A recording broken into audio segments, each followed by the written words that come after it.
When I'm out shooting in nature, I'm always looking for little spots and pockets of trees that I can shoot in. I love the background, I love the greenery and the different kinds of patterns that you're gonna get from the different shadows.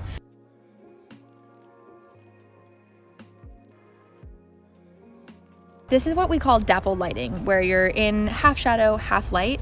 What you're gonna really wanna focus on for these photographs is that your settings are gonna be set for both the high exposure of the spots of your subject that are lit and the darker exposure for the shadows. So you just wanna make sure that as you're photographing and checking back on your camera, that you're making sure to kind of be in the middle of those two. In post, you can bring up or take down any kinds of shadows or highlights for the most part.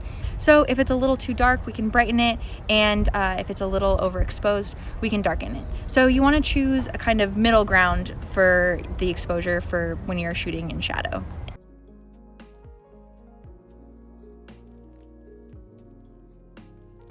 So here we're using some different kinds of shadows to cast on Steffi's face.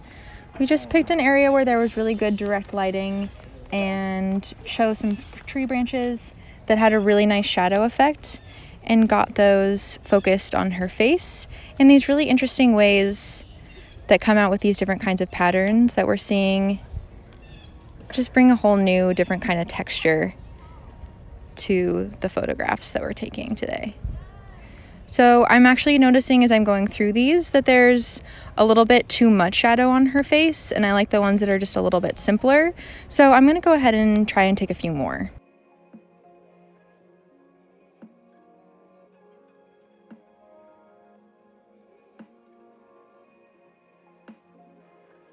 I'm looking through the viewfinder. I'm just trying to figure out exactly where it is that I want the shadows. You can have a really slight change and kind of change the whole idea behind what the final image is going to look like. For me personally, I don't like to have a ton of shadows right over her eyes or right over her mouth. I think that those are more spaces that I want to see really shown in a photograph. So I'm just trying to choose the best composition of shadows as I'm kind of moving the branches up and down. It's up to whoever is taking the photograph to decide what it is they're most drawn to, but that's kind of my personal approach to how I'm choosing these. I kind of pick a branch that I really like the design of, and then I just keep moving it up and down around her face to decide where it is I really like the composition. Like right now I'm finding one I really like. I'm also shooting through these little leaves, which is giving me a whole new element of color.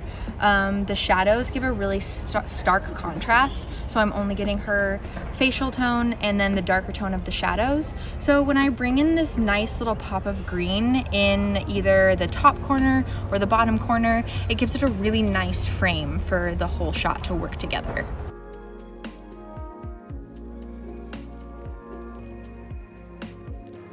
So these ones are a little bit different than the ones that we took with the branches. When you're using branches and they're really close up, you're able to get a lot of really nice shapes. With a more general, broad, dappled lighting, you're gonna get these kind of bigger shadows and bigger shapes, and it's gonna be less directed, but it still is adding a really nice element to the photographs, especially if you're focusing on portraiture. You're just gonna be able to really get a lot of different effects. And like this one especially, I like how we see her eye really pops here in this one with the contrast of the shadows. And I also love here how we get this greenery as this kind of background, which gives us a really nice frame.